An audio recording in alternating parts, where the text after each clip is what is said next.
1975, Japan में 12 years old Tomiko Yamaguchi, she used to live with her mother and her mother to support both of them. वो club पे काम करती थी. अभी Tomiko was a very bright student.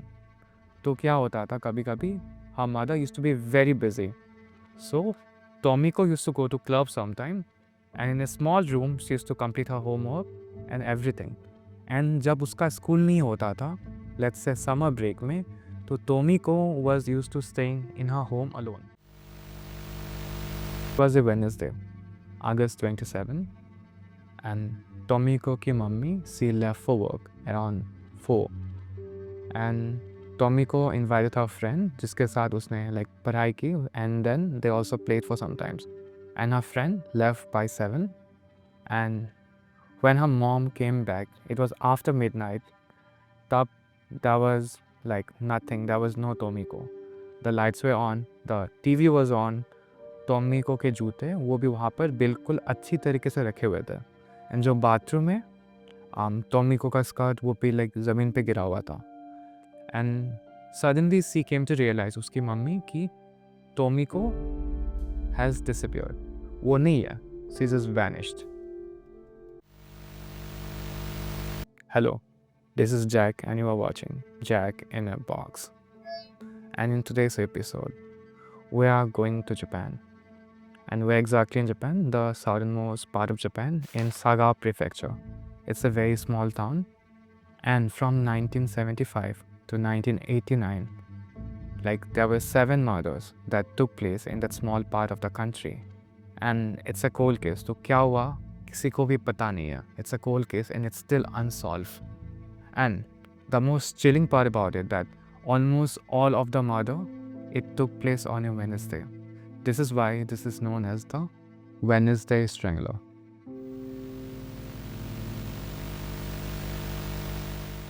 When I read about it, right, I was literally like getting goosebumps. My skin was shivering. April 12, 1980. Almost after 5 years. Same area पे, there left another girl called Ritsuko. And Ritsuko was 19 years old. वो एक nursing student है. And she also used to work part-time in a cafe because she liked it. But her mental state was not the best. And every night she used to write in her diary about things, about her health, everything. And it was like something very close, very intimate to Ritsuko. Ritsuko घर वापस आते हुए, it was kind of late, 11:30, and her family वो घर पे नहीं है because her father was admitted in a hospital and her family was there with her father. And then Ritsuko, she disappeared, just like exactly the same way like Tomiko. And after some time, her father received a letter telling him that she is not coming back, that he should suffer. And also, her family got some phone call, like kind of thamki you can say, and they told her father not to involve the media. After 2 months in Suko Elementary School, वहाँ के worker, they were cleaning the septic tank. And उन लोगों को पता है कि वहाँ पर कुछ है. So they informed the police. And the police, they found the remains of Ritsuko, who disappeared 2 months back. And in the same tank, उन लोगों को, they found Tomiko's skeleton, who disappeared 5 years back. So the police now knew that both of these cases were connected. But who did it? They were trying to find out. It just did not stop there. After 1 year, in October 1981, and it was another Wednesday, 27-year-old Shizoko Ikimai, we'll call her Victim C to remember easily. So Victim C, she worked at a sewing factory. And the day she disappeared, she was doing some grocery shopping. And then one co-worker saw her talking to some man in a yellow car before she was just gone, just like them. After 2 weeks, probably you can tell that victim Sissoko, she was found but not alive. Her body was found in a vacant lot that was like 40 kilometers away from where she went missing. And the police found out that she was strangled, just like Ritsuko. And the police now started connecting the 3 cases together, and this is from where the manhunt began. The person in the yellow car. उसके बाद just after a few months ऐसा कुछ हुआ जो it shook them, like पूरे town को. So there was an 11-year-old girl. उसका नाम, it was not released, and she also disappeared, just like the rest of them. And the next day, she was found near an orange plantation. And that young girl, that poor girl, the person who did this strangled her and also raped her. And this was also a Wednesday when she went missing. So victim team and the police connected that there were like not 3 now, there were 4 different cases together at hand. And the pressure from the police, it was getting to them. So they were trying everything they could to. The police, they were working very hard. And at this point, when they interviewed people where it happened, there were many witnesses that claimed that wahan par there was this person who was spotted near several schools, and he was using a white car. And this person was also seen talking to students as well, very young, and trying to get them into his car. So the police knew it was a very strong lead that this person has to be the killer, of everything that has happened in the town. And now the police, they had a sketch. They made a sketch, and they finally had something on their hand. And it was kind of a game of cat and mouse from this point, but not exactly the same way. You'll find out why. In 1987, in July, obviously another Wednesday. Now this time, our victim is 48 years old Sumiko. We'll call her victim E. And Sumiko had a family. She was a great mother. And she used to work as a waitress to support her family. And then she was last seen going out with her co-worker, having some fun. And then she came home, but she was not there. On the way, maybe something happened. After 1 year, it was December 1988, and it was another Wednesday, and it was another victim. And this time, let's call her victim F. And victim F is Kiyomi. And she is 50 years old, and she is a mother. And Kiyomi, Kiyomi, she loves volleyball. Usko itna pasand hai that she used to play volleyball almost daily. It's like a ritual. So, volleyball का जो रास्ता है ना, जो feel है, it's not very very far कि वो अकेले नहीं जा सकती, लेकिन जो रास्ता है, it's literally jungle. So, every day she used to like go there, but उसके साथ एक दोस्त होता है. And that day, when she went for the practice, her friend was not there. And when coming back,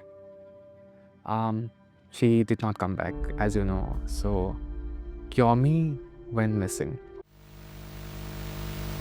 I have some theories, so I will tell you what could have happened. And I have also looked up Japanese forum, because this is a very old case and you won't find everything here on the internet, and this is not very extensively covered by mainstream media. So I had to look up some Japanese forum, and I have a very different theory. Who could have done it? So stay till then. After 1 week, Kiyomi's husband, he got a phone call. उसको एक phone call मिला, and the person who was on the call, he spoke local and Kansai dialect. और जो dialect होता है ना, वो normally accent है. Let's say I'm from Northeast, so I have a Northeastern accent when I speak Hindi. मैं जब हिंदी में बोलता हूँ. And when, let's say, somebody is from South India, तो उसका South Indian accent रहेगा. And somebody from Bihar, तो उसका Bihari accent रहेगा. So that person had a local in Kansai. So that person was kind of local, but the husband knew that the person was kind of strange when he told him that Komiko was found very, very, very, very far away from the place. And we will never know who the person on the call was. It could have been the killer or like someone ऐसे like prank call कर दिया. But point was that he got a very strange call, and the police, they were actively looking, trying to like किसने call किया, they were trying to figure it out before, like, let's say if other was in there now, before it's too late, they were trying to like get her alive. But you know what will happen. The last victim, we'll call her victim G, Tatsuyo. She was 37 years old and she worked at the same sewing factory as victim B. And Tatsuyo, she was a lovely lady, but उतना ज़्यादा available नहीं मिला online. तो क्या हुआ, Tatsuyo, she went to meet a friend and she took her car that is red in color, but the car was found outside in a parking lot, polling alley के बाहर. January 29, 1989, एक लड़की who was driving down the road, and it was a hilly area क्योंकि this was on the outskirts of the town. And वहाँ पर this lady who was driving her car, she saw some flowers and she wanted to have those flowers, so she got out of her car and वहाँ पर she saw something. She found the dead bodies of the three women, Sumiko, Kiyomi and Tatsuyo, and the police were called immediately. And the police also found the clothes of the victim that were just hang there. On autopsy, ये मालूम पड़ा कि the cause of death is strangulation. And here's something very, very, very important. They also found type O semen वहाँ पे. So the person who sexually assaulted them, I mean, they assaulted almost everyone here. Doesn't matter like how old the person is. So the person who assaulted, he had type O blood. So the police, they had something very, very big finally. Let's come down to the suspects. Who could have done this thing? So the main suspect, the first suspect was Yu, Y-U-U, and he was connected to both Tomiko and Ritsuko. But there was no direct evidence जिससे वो मालूम पड़े कि he is the person who did it. One of the interesting suspects that I think could have done it is Teruhiko. He is Tatsuyo's boyfriend. And he is the person who had a white van. And it's similar to the van that the person who was seen near schools had. And his face was also similar to the sketches that the police had. And when the police interrogated him, he finally confessed that he is the one who did it. And the police thought that finally they got who did it, who was behind this chaos, behind this drama that unfolded in this town for 14 years. But then that guy, he just retracted back his statement. He told the court that he only said those things because the police forced the confession out of him. So however, the police did not let him go that easily. He was in a court. There was a case that was going on against him. But because of the limitations, statute of limitation, ki ek case, let's say there's only like a time frame. If you like steal something, let's say after 10 years, you won't be punished for your crime because it's been too long. So because of this thing, the person who was caught, he was let go and there was nothing that can be done. There are different theories who could have done it. One of the theories suggests that it was done by a single person. And since it took place for 14 long years, right? This could explain why some of the victims were very young as 11, while some as old as 50. So maybe the victims' changed taste reflected in his killing as well. It could be very possible. But I think what's most likely is that it was not done by one person. It was done by two or like three different person. I would say that the first two victim, it was done by someone. Then victim C was like totally isolated case.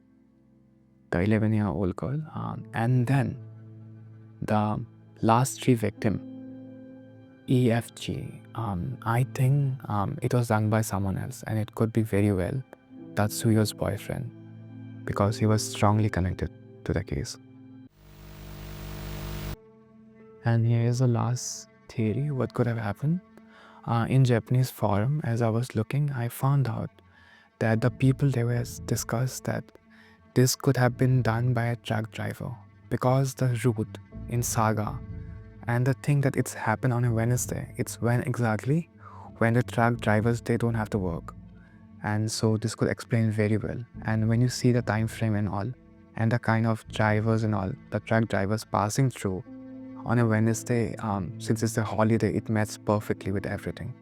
So this could have been done like a psycho truck driver who saw this as some kind of hobby. It's very likely, and I think it's one of the strongest thing I have found on the Japanese internet while looking for answers.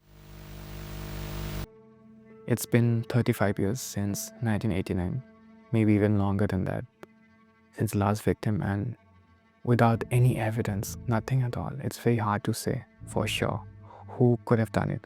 One victim, two victim, three victim, the truck driver, that's most likely, but it does not matter.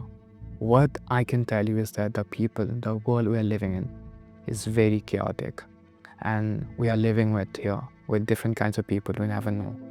They can be very strange, like the killer in our story on the Wednesday strangler. So we have to be careful because you never know what can happen and live your life. This is me, Jack, and thanks for watching Jack in a Box. I will see you in the next episode. See you. Good night.